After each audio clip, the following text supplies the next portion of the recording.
Hey guys, it's Danconia and welcome back to the Overwatch Transfer Roundup. So we've got quite a bit to talk about once again, as there are a lot of moves in Contenders, because that's generally what happens before Contenders season starts. And although we've started in the US and we've started in Europe, some places are still yet to kick off. So let's get straight into this then. And we have a streamer coming in to Third Impact. This is Comboed, the Norwegian tank player. He was obviously unassigned. He's coming in as a streamer for Third Impact. I wish him all the best. Then we have the Greek coach Ilka. He is going to be taking over at Team Doge. So Team Doge made a lot of moves during the off season between Contender seasons. They lost quite a few of their players. They brought in quite a few of really nice players, and now they've got a really good coach to back them up as well. It'd be really interesting to see how well Team Doge does this season. And then in Europe, we see two tank players come into Shoes Medical EU. This is the Belgian tank player Hades 2417 and the Dutch tank player A10. They will both be coming in for Shoes Medical EU, and we will see if they can put up a really good fight against the dominant British Hurricane that we saw last season. But moving over, and this is a bit of Overwatch League stuff. So, we are aware the Chinese support for Guangzhou Charge was inactive, right? This was due to, I think, visa issues, because Guangzhou Charge are currently situated in Korea. And he is now still inactive with the Guangzhou Charge, but he has been made two-way with their brand new academy team, Ignite 1. So, this is interesting. This means that Wei is obviously not in the plans to be a part of the support line of the Guangzhou Charge anymore. I think that's quite understandable. They haven't done the same with Nero, so obviously they still plan on using Nero. And yeah, I hope that Wei finally gets some playtime on Ignite 1 in China. Then we have a move with, this is the Brazilian support player Zigos. He is going from Igna 6 to Burn Out, and I wish him all the best. Another move, this is at Blossom in Korea. This is the Korean DPS player MJS. He is leaving Blossom and will no longer be assigned. Blossom are then going to bring in two new players. This is the Korean support player Yaswonen or Yasin, and the Korean DPS player November. And again, wish him all the best. Moves continue at Element Mystic in Korea, as well as they are letting go of their Korean coach Yesman, and he will no longer be assigned. Again, Element Mystic didn't have the Contenders Season 1 of 2020 that they wanted to have. Remember, that is a team that has done very well historically in Contenders and before, and they really didn't live up to expectations, so they want to change things and try and get some results. But moving over to South America, and we see something I love to see, and this is a player coming out of retirement. This is the Brazilian tank player Honorato. He'll be coming out of retirement and signing up with Dignity. I wish them all the best. Nice to see a player coming out of retirement every now and then, because very often we talk about players who do retire. So this is really awesome news. Also coming in at Dignity is the Brazilian support player Pardal from War Pigs, and I wish him all the best. But now we move back to the Guangzhou Charge. This is a super duper interesting transfer. So remember on the Hangzhou Spark in last season, there was a Chinese DPS player called Crystal, and he was actually pretty darn good, but he had some serious attitude problems, and there was a big bust up. He's actually in a legal case with the Hangzhou Spark now, as they want money out of him because of breach of contract. But this hasn't stopped the Guangzhou Charge from picking him up. He is now a two-way player with Ignite 1 and Guangzhou Charge. He will primarily start off with the Ignite 1 Academy team for the Guangzhou Charge. And they basically, what the Charge are doing here is they're saying, right, you've got a chance. You do well on Ignite 1, you may get promoted to Guangzhou Charge squad. Remember, the Guangzhou Charge team is stacked in terms of DPS. You're talking about Nero, you're talking about Eileen.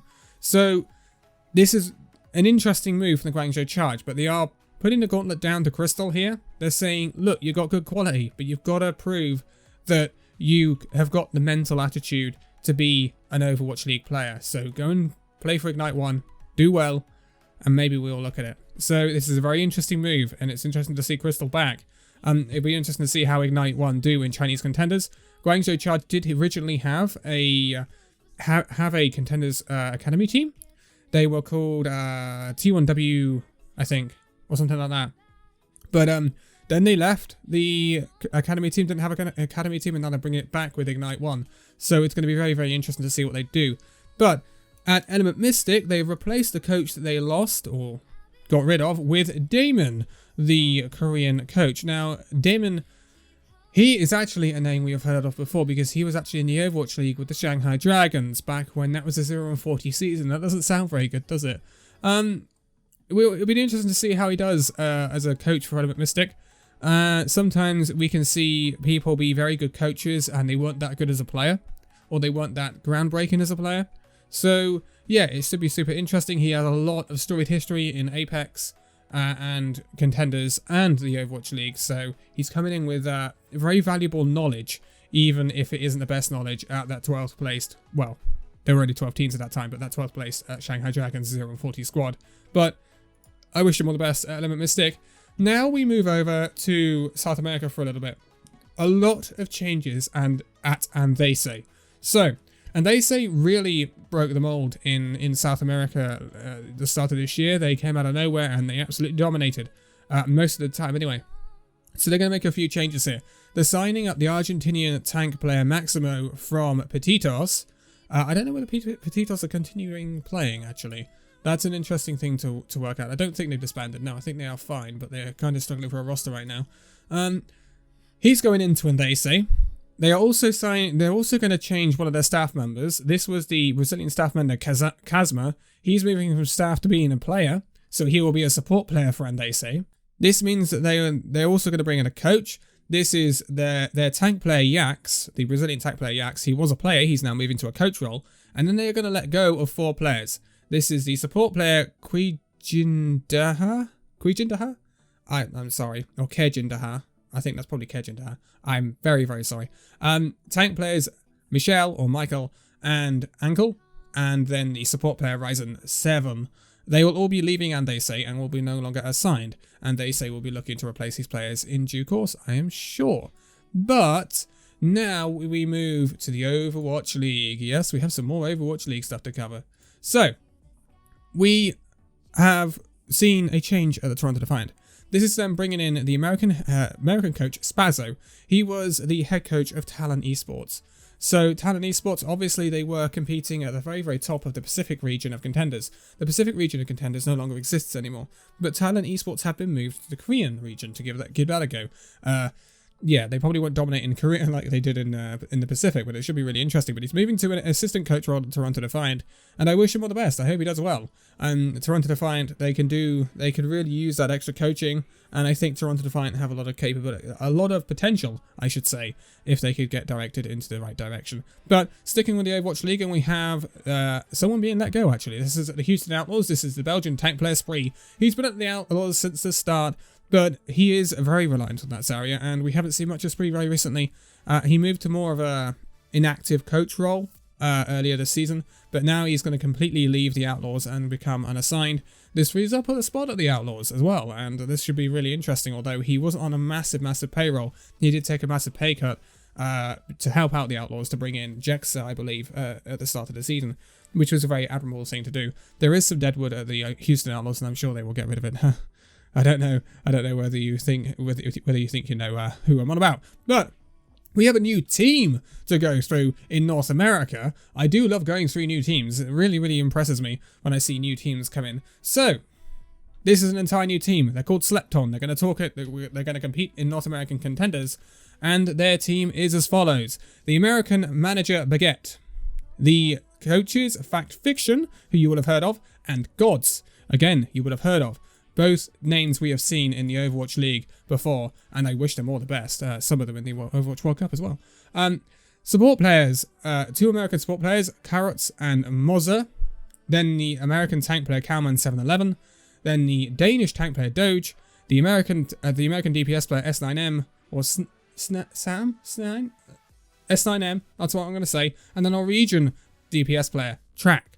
This is actually a good-looking American Contenders side, and I wonder how Slepton will do in the coming months. I really hope they do well. That's some really interesting coaching staff they've got, and I really hope that they really hit the ground running.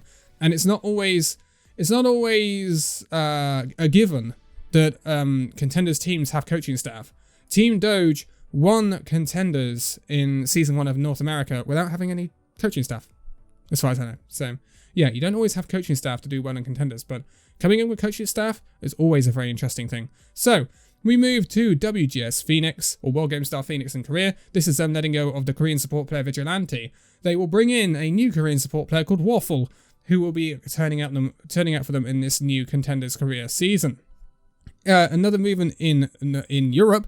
This is Vox Nihili letting go of the British DPS player Karama. He will no longer be assigned and will be looking for a team.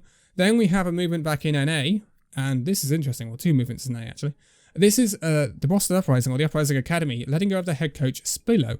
So he's no longer assigned, and this is a very interesting move to be making at this point in time.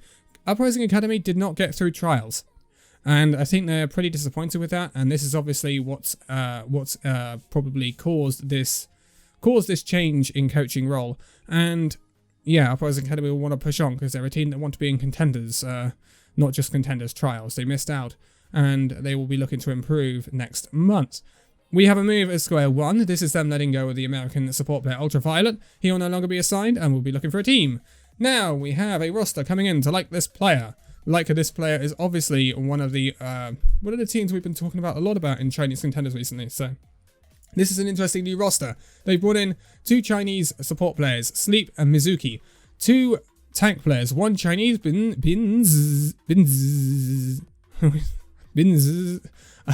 Korean tank player Belosria? I'm sorry. And 4, no less than 4 DPS players. 4. Man, oh man. So this is the Chinese DPS player Da Feizu, the 2 Korean DPS players, Around and Snorlax, and then the Chinese DPS player VV. They're all coming in, 4 DPS players. And you know what? Like This Player didn't stop there either. They brought in another Chinese DPS player. This is Kami. He's coming in from Team CC, so he'll be inactive on TCC, and Team CC will be loaned to Like This Player. That's incredible. They've got 5 DPS players. That's bonkers. that's Overwatch League standards right there, and YXL up in this monetization. Okay, so Team CC we're gonna continue on with Team CC because they made some changes here. They're gonna retire, or hit their tank player, Sia, the Korean tank player, is gonna retire, so he'll no longer be with them. And then there's gonna be some changing around with them and their new academy side, CC trainee. So they're gonna move 2 players from Team CC to a player from Team CC to CC trainee. This is the Korean DPS player Zbag. He'll be going to CC trainee. And I believe CC trainee, God, that's actually difficult to say. I believe that team is actually competing in Korea, not China. So this is going to be really interesting to see how that works out. And also, CC trainee has a DPS player, a Korean DPS player called Spectra. And he will be moving to the main Team CC roster and will be competing in Chinese Contenders. That'll be super interesting. 2 moves at Raw Esports. This is them letting go of the French tank player Timo. He will no longer be assigned. And then 2 people will be moving over to Bonchon. I'm not entirely sure what Bonchon is. I'm not going to lie. Most likely a Contenders team or Open Division team coming up. This will be the British DPS player Ellie and the American coach Paradox. They will be going from Raw Esports to Bonchon, and we will see how they do. But I have to round this out with one last sad bit of news, and I think some people have known this is coming for a while. This is the Atlanta DPS, American Atlanta DPS player, Babybay. We all know Babybay. He's been a great figure in the league for quite a while, starting off the San Francisco Shock and now the Atlanta Reign. He is leaving the Atlanta Reign and will be retiring and leaving the Overwatch League. Never nice to see it. It's been rumoured for a while that Babybay is going, and I don't think it will hurt Atlanta too much. They've got some really good DPS players coming up with Sharp, Edison, Erster. They've got some really decent DPS there, so I wouldn't have thought they will strive to replace him immediately. But Babybay is a great loss. I'm sure he's a great figure in that Atlanta team, especially morale-wise and stuff like that. He's a really cool bloke, as we would say in the UK. And I wish him all the best for the future. Babybay is an awesome guy. But that is where we're going to leave it for this one. So thank you guys so much for watching this video. If you'd like to give a like, subscribe if you're new, and I'll see you in the next video. See you then.